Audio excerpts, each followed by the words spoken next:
I wanted to talk very quickly because I have some drawing to do about an issue to do with debating and arguing peacefully a point of view with other people or someone else.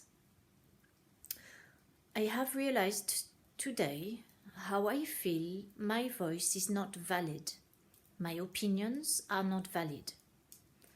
And this feeling I have had for as far as I can remember. It's one of my life challenges of feeling my voice has no value.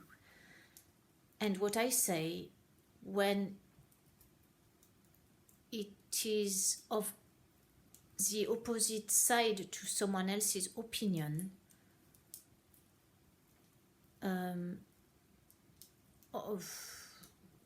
that sentence was too complicated for me. You see what I mean? It's making sentences as well as remembering the points, remembering the numbers of what I have learned. Let's take a simple subject like CO2 levels in the atmosphere. Oh, hello.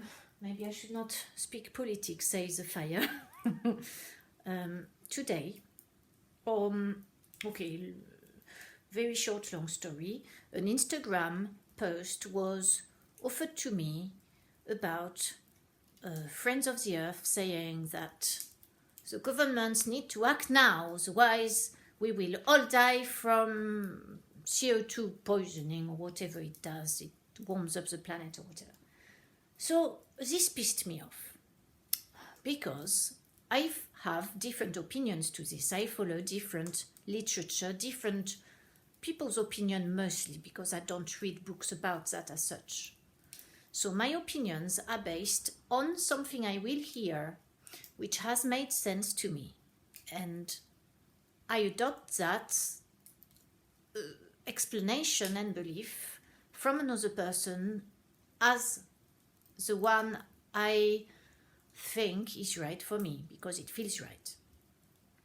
But as soon as I've heard the program, say it's Richard Vobes on YouTube, or who else, what's his name, Russell Brand, or I don't listen to him very often, but so when I do, I'm very impressed by the way he speaks, how he can put the arguments and all that. Well, whoever else, I hear this and I think, oh yes, I understand why this feels right for me. I understand why CO2 levels are not the problem. The problem is pollution. The problem is the industrials polluting rivers, us polluting with chucking plastic rubbish in landfills, blah, blah, blah. Whatever the argument is, we're not here to argue or show a point. We are here to pretend I'm arguing with someone. So what happens is that post on Instagram, this morning before my market, I spent an hour, no, maybe 45 minutes, way too long, answering people's comments.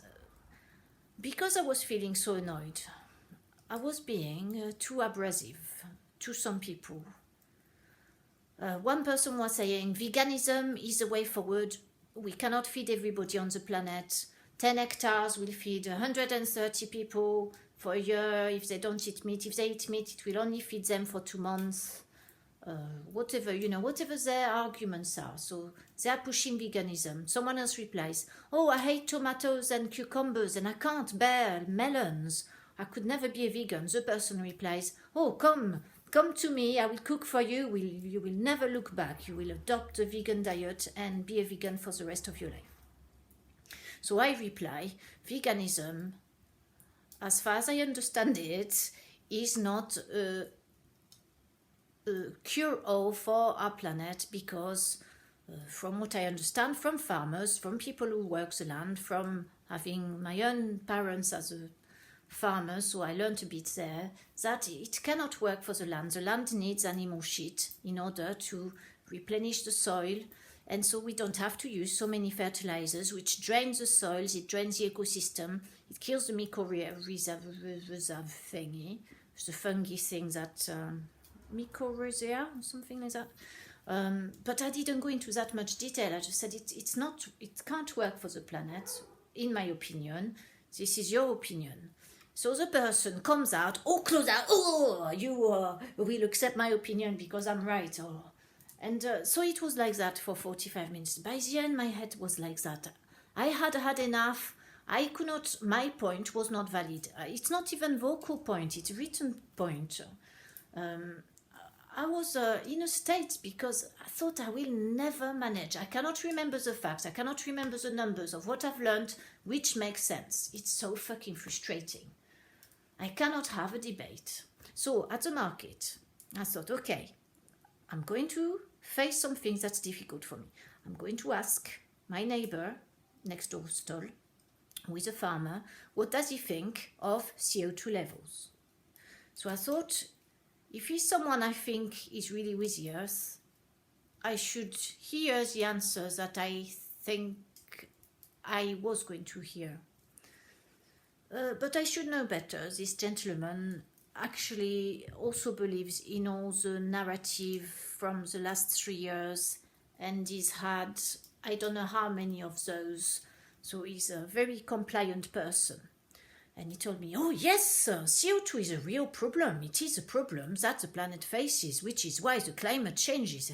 And when he said that, I felt in my head, in my heart, I felt true despair.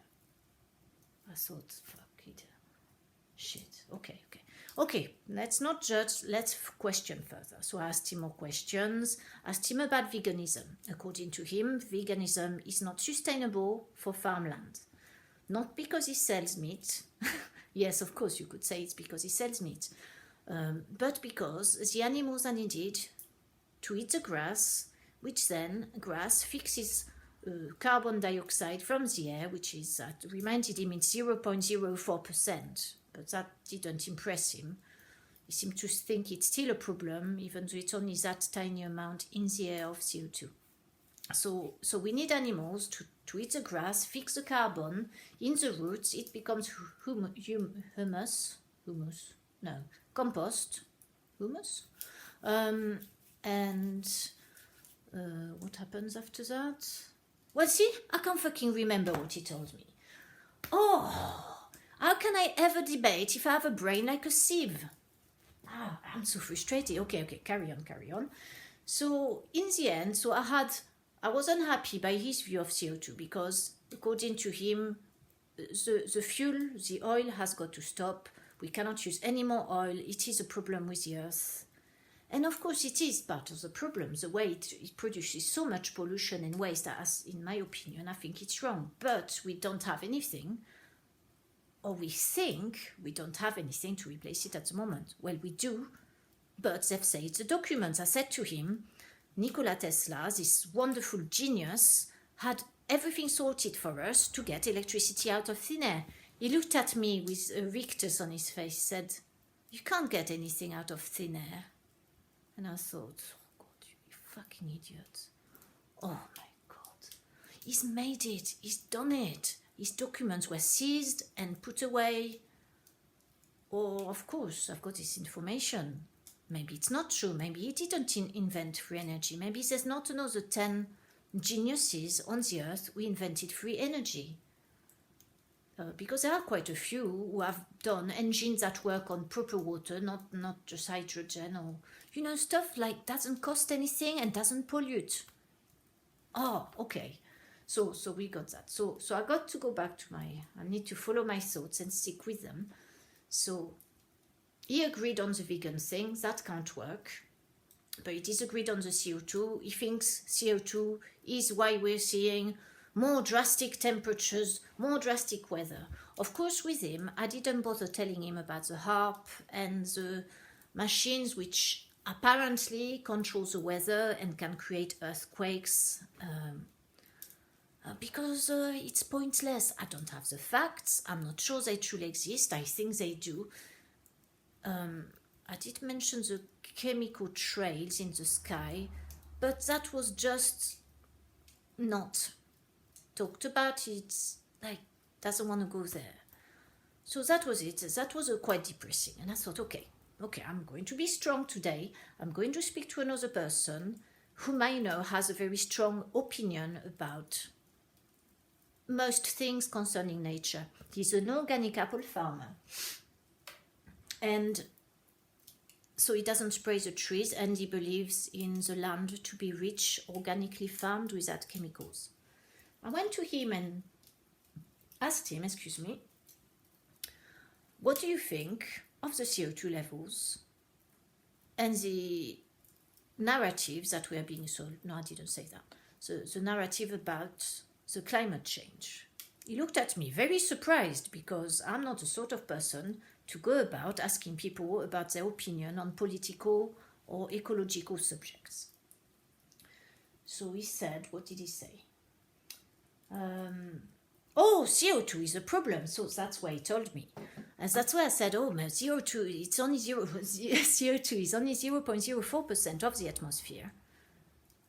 So why should it be such a problem? And there he said, oh my God, I couldn't fucking believe it. He said, well, what did he say? I have not supported, but I have been involved with Friends of the Earth. What a coincidence. Since the 1970s, this guy is in the, late 60s. And he said, they've recorded the CO2 levels, probably due to drilling and testing and whatever they do, the scientists, since 100 years, did he say 100 years? Or I think so. Well, it should be really since the industrialization by the Victorians, shouldn't it? CO2 levels have risen 4 times exponentially from that time. So yes, it is a real problem. And I thought, shit, not another one. Brainwashed. Okay. Don't judge. Let's listen to his argument. So his argument was slightly different to the other farmer. So CO2 is a really big problem. And I asked him, because the farmer told me that he thinks forests are not so good for CO2 because it's more ecological to have grass, which can capture more sunlight, dies down, makes compost, and then catches more CO2 because it makes photosynthesis. So he started talking about the things, the farmers, but never mind. So this one said, no, actually, trees are better at fixing CO2 because they've got more canopy and they've got better trunk to store the carbon. And this carbon, when it compresses, it will create coal. Did he say coal or the other one? Peat or something? No, I don't know. What's the difference? I don't know, I'm not sure. The peat is the stuff you put in your garden, isn't it? On top of the earth for the weeds not to grow. And coal, it must be a different layer. Anyway, so for him, forests are very important. And I said, then shouldn't we just plant forests everywhere? Oh, because the other farmer, he started talking to me about wind power and how amazing that was. And I said, how come the bloody windmills are always bloody stuck, like they're not doing anything? And if there's too much wind, they have to stop them because they may break. Oh, but then so he said, he still won. He still said, well, they're wonderful. We need more of them. I said, why do they need to chop all the forest to put those things up? And then they don't turn them on. And all the plastics they use to make them. Oh, but anyway, he was right. So the other one doesn't believe. What does he not believe? Oh God, I confused the two. Very similar opinions, but one believed more the grass was more important for grazing animals and rotating the CO2 in that manner. The other one thinks it's the trees, that we need more trees, that since the Amazon has been taken down, that's a lot of CO2 that cannot get absorbed by soya plants grown for feeding the animal, but I think they are also done for feeding humans, because humans eat a lot of soya, particularly the vegans. So nothing against vegan, by the way. What you do is up to you. Just let me live my life as I want to. I let you live your life, and please don't take it as a judgment. Thank you. Comment follow the thought? God, it's why it's so hard to debate. I lose my thoughts as well. I never mind bloody not having the bloody necessitated information if I can't bloody finish a sentence as well. It's a pain in the ass, but I'm learning to speak, and this is the point of this channel, is to help me articulate. Okay, go back to the apple farmer. He likes the trees. He thinks the trees catch a lot of carbon, CO2 and stuff, and that CO2 is evil. We must all what must we do? Oh, well, according to him, we should all go organic, because he really believes that the chemicals used in traditional farming, I say traditional, it's not traditional. Traditional should be organic. I mean, modern farming practices, which use a lot of chemical fertilizers, and apparently also petrochemical. I didn't know about that. I'm not too sure. So because that erodes the soil and makes the earth, I've said all that. So that was it. So that was another one. I thought, okay, this is a bit of a shit day today. It's beautiful sunshine, quite a busy market, not many buying, a little bit. It's not a brilliant market today, but good enough. And it was a bit strange. Then at the end, the apple man, when we were packing, and I went to him to say something, I don't know what, he said, why did you ask me about CO2? It's not your usual thing to ask about, to be interested in those things. And I explained, it's because I had spoken to Ed, the farmer, sheep farmer, and both, I wanted to know people's opinion about CO2, to see, I didn't say to see who's been brainwashed and who hasn't, because what if I was wrong? What if CO2 is truly the problem? In which case, I should die this second because I exhale CO2 and I'm a threat to the planet. Well, we know we are, according to the elites who want us dead, but that's okay. That's fine. I mean, you know, it's life. Does it matter? So, and I said to him, yes, I wanted to know people's opinion about it, just to listen, because I can't debate, and I'm lost for words, and I can't put a sentence together without losing the end and being, interrupted by the other person, because they know better and they're more knowledgeable and they're more educated than me, or they, whatever reason.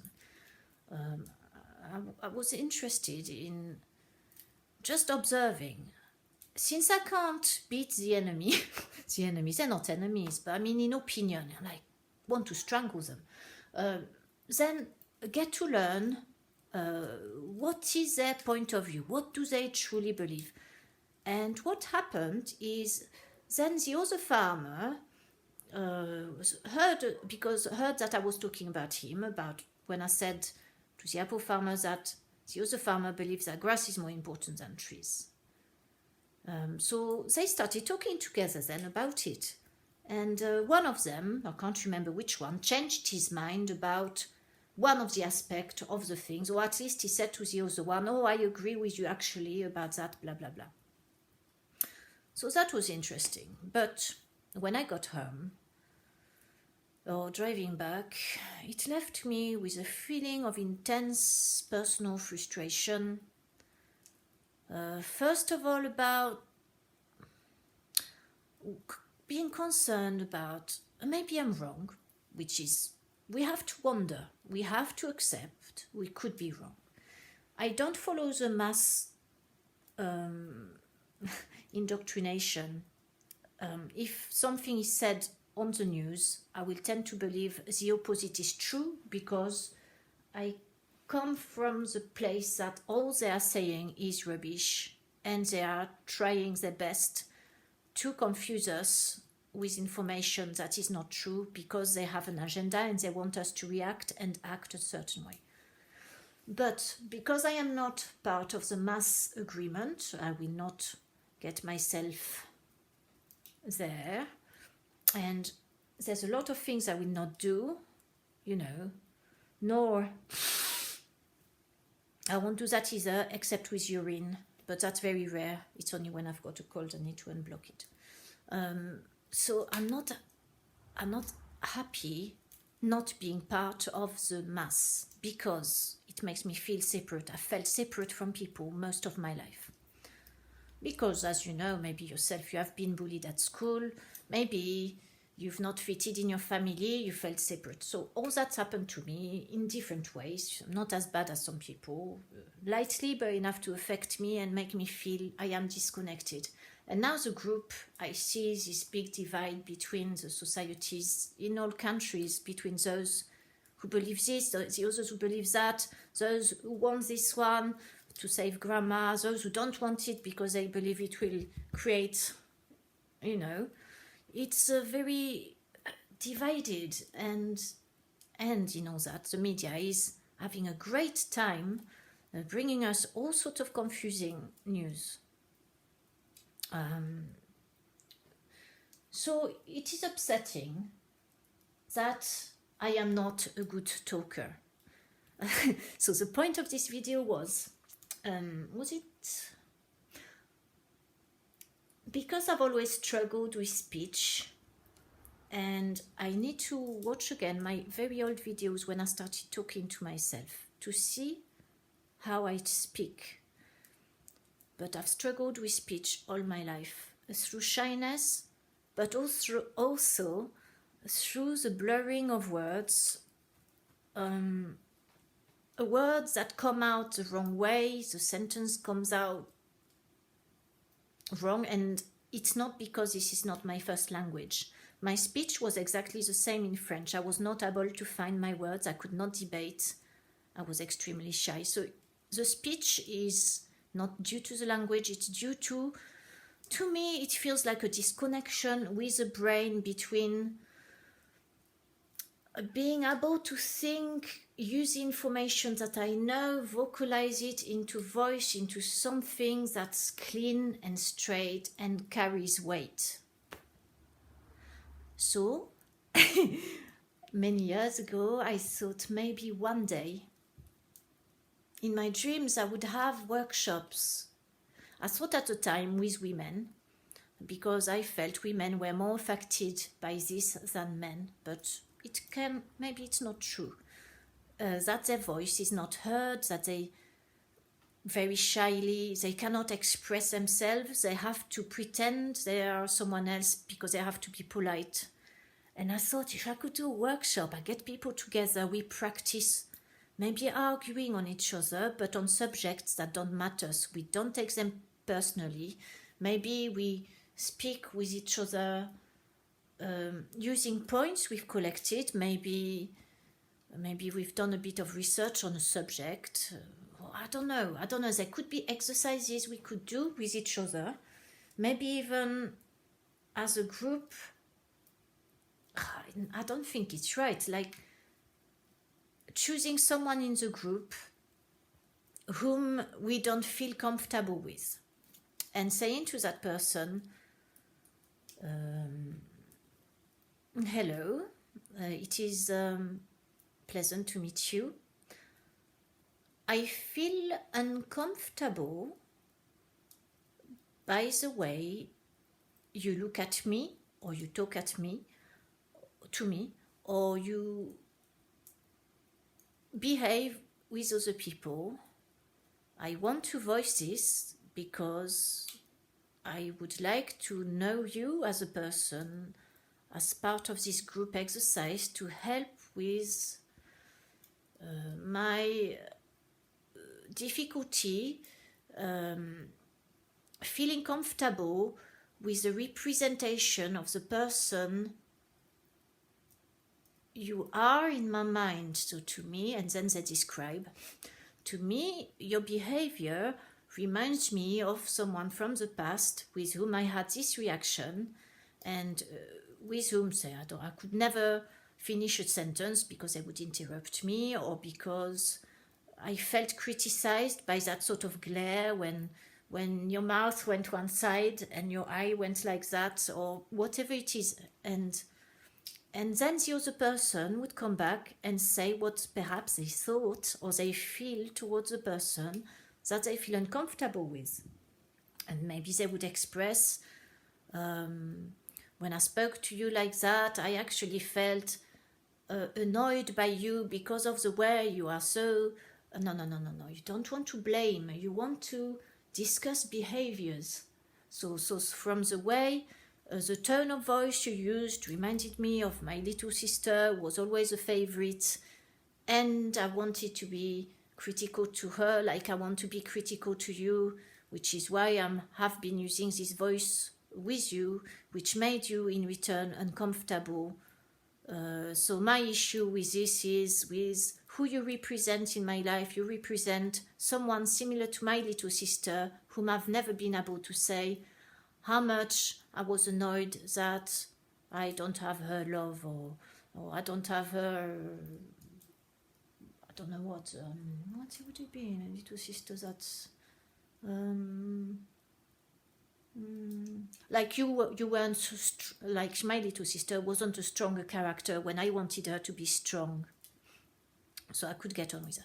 So you would exchange, or maybe, and then maybe you would do the exercises. Like, what could you do? Well, you would do the debate exercise. So you would do a talking stick exercise as well, maybe to train people to listen and talk and use the silence as they want. So it was always a sort of dream of doing a sort of workshop like that. But then I thought, I'm so fucking shy. I could never, and I can't articulate, I could never lead a workshop. But I think I've improved a little bit. Like I can see with this video today, I can just about make sense, I think. I've had a few sentences that haven't been right, that I've forgotten the end of because it's too long. Oh dear, the kale is coming back. That's all I've had tonight. Kale is in the oven with some oil, some beef fat and some salt, and it's delicious, but it's too much kale in one go. It's a whole handful. Yes. So, to go back to debating, I find it extremely challenging. And it's like in front of my family. I have never felt I had a voice. What I said was never listened to, or at least I thought that they didn't want to hear me. And I think because they were all struggling to be heard, it was probably true that I couldn't be heard because they wanted to be heard more than me. And they were older and all more adult and all more intelligent and all more able to use the words to say their thoughts. So this is it for now. You will leave this there and watch it again and see what I think about my speech and what I think about my ideas. And please don't do it again, Alexandra. Don't waste 45 minutes on Instagram before market. Not with Friends of the Earth. We're obviously paid by the WEF to say a certain narrative, so we will behave a certain way. All turn vegan, all eat insects and lab-grown meat. You're wasting your time and energy. You know one thing as well, to have done that today, and I thought I'm damaging myself. I have not helped anyone. The little bit of negativity I have expressed online has been like poison to my inner self, because I have believed I was a bad person as a result. And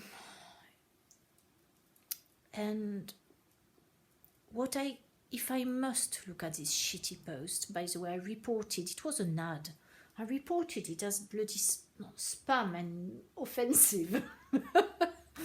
It's that bloody offensive. Maybe I should only look at the comment of people I agree with, give them the thumbs up and say, I agree with you 100%. Just leave the other people who have different opinions, just don't get involved. Okay, Alexandra? Because it's not working, it's making you feel shit. And look at you. Your energy level, as a result, has come down. And it's not wise when we're in a really busy period. And we've got a front to do for a box of prunes. Now, this is going to be the box of 12 prunes. It's a huge box. I want to make it look a bit like the book of prunes, because it's going to be Asian prunes with a filling, different ganaches with some alcohol, some non-alcohol, plenty of milk, not suitable for vegan diet, sorry. Yeah, so I need to do a drawing pretty quickly. In fact, I've got 26 minutes before I need to go to bed. Ugh. Okay. Well, I'll leave you there then.